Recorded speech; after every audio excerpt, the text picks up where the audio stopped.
final score, Arizona Wildcats 94 to the ASU Sun Devils, 82. Um, right off the bat, what I saw was the discrepancy in the amount of free throws. I think the U of A had like 36 free throw attempts as compared to ASU Sun Devils, which had 19 free throw attempts. So uh, there wasn't as much dribble penetration, I guess, um, on ASU's part, which is, it's kind of interesting that ASU didn't get more calls as far as being called for uh, being getting more free throw opportunities because they're at home, they're in their own house, so you would think they would get a little bit more calls. There would be a little bit more favoritism uh, towards them in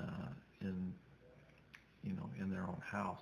But I mean, another thing that was just really kind of shocking for the Arizona Wildcats was only 8 turnovers, um, which is really low um, compared to the ASU Sun Devils, which had 9 turnovers, which is also very low. So both of the teams were really taking care of the ball really well.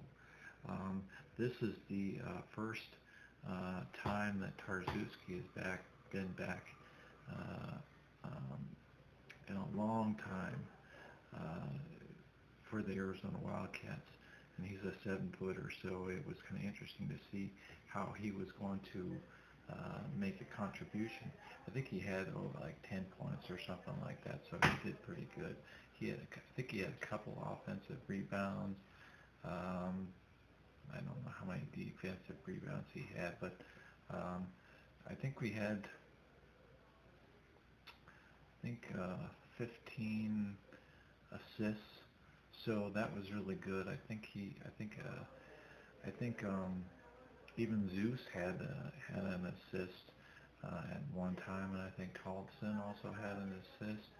Um, Something that was another unusual thing was to see Gabe York have 6 assists tonight, which is just fantastic. It's nice to see Gabe York have so many assists, and he had 22, I think 22 or 24 points total at the ends, and he deserved it. But with all those assists, he deserves to.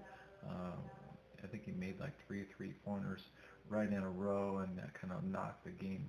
That kind of blew the game open for the Arizona Wildcats because it was close for quite a while, but then Gabe York started knocking down some 3-pointers, and that really kind of put a little bit of distance between the Arizona Wildcats and the ASU Sun Devils. Um, but then, you know, uh, I think it was Holder for the Arizona State Sun Devils. He scored like 24 or 27 points or something like that. So he was the one that really kept it close for the ASU Sun Devils in the whole game. I mean, well, in the end of the game, pretty much. Um, I think, let's see, he scored like most of the last points in the last probably 5 minutes of the game for the ASU Sun Devils. So they were really Holder was really keeping ASU Sun Devils in the game somewhat. But there was so much contribution from all of the Wildcats that just wasn't really helping out because the ASU Sun Devils were only pretty much relying on one person with Holder, and the rest of the team wasn't really making as much of a contribution as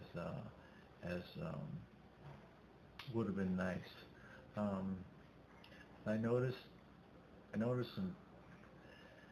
it's kind of normal. but I was looking more in the second half of the game. I was looking at the second half of the game, and I was looking at um, defensive breakdowns that I saw myself, what I saw as a defensive breakdown, and I saw that Ristic had 6 defensive breakdowns, which is pretty bad. But and then Tollefson had 4 defensive breakdowns. Um, Ristic, his defensive rebounds breakdown, his defensive breakdown uh, problems were against one of the ASU Sun Devils. It was Jacobson.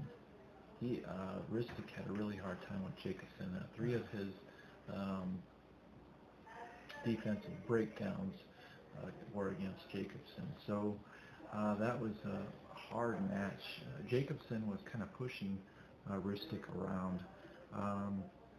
And that's kind of understandable because Ristic is kind of a little bit of a fish out of water. Um, but we got the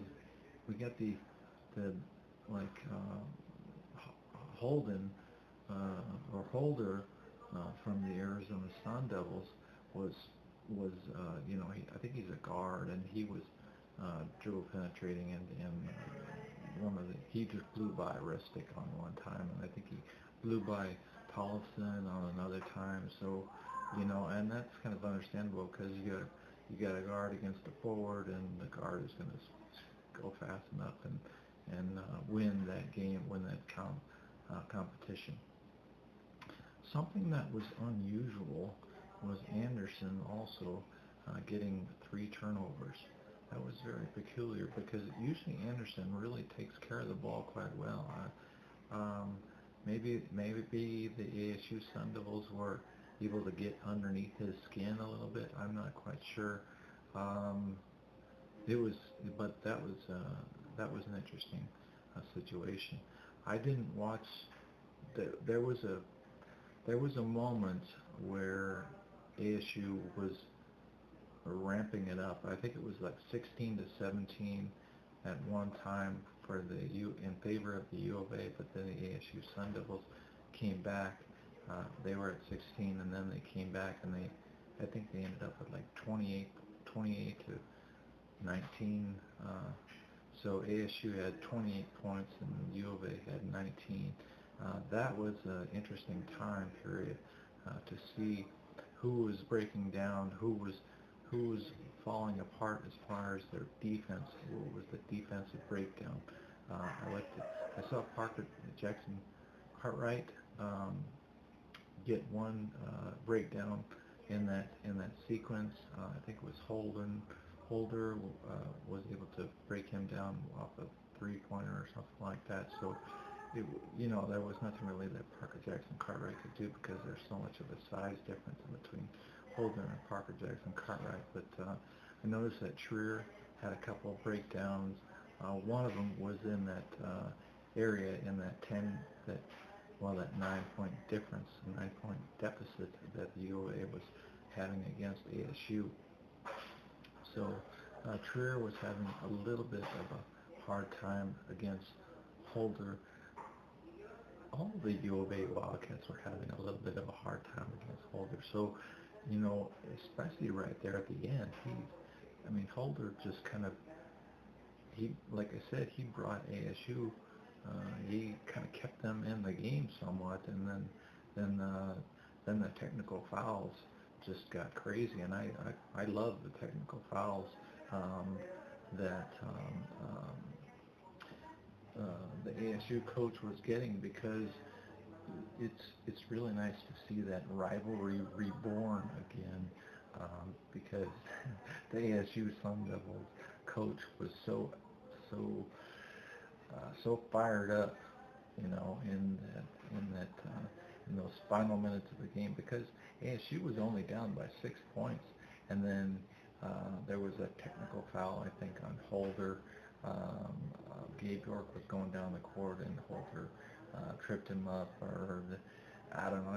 It was a weird sequence, so I don't know whose fault it was. If it was Gabe York's or if it was Holder, I'm not quite sure. But anyway, it was something that the coach for the ASU Sun Devils did not like at all. So it was really nice to see that fire in his eye, in the coach for ASU Sun Devils eyes, and get that rivalry going back up again, because he's passionate, and that was cool. That was really nice to see. It was nice to see. Well, of course, it was nice to see Miller for the Arizona Wildcats get that final win against ASU over in their over in their house over in Tempe, over at ASU, for the U of A to get a win against ASU in ASU's house, in the Devil's Den. I guess that's what one of my friends was saying. So anyway, the U of A Wildcats pull out the victory, and I think it was the low amount of turnovers and the high amount of free throws opportunities that the U of A took, which is 36 to 16, 36 to 19. Huge difference in between free throw attempts, and that was one of the things I think that won the game also. But there's many different things that could have won the game. But anyway, the U of A Wildcats win this game 94 to the ASU Sun Devils 82.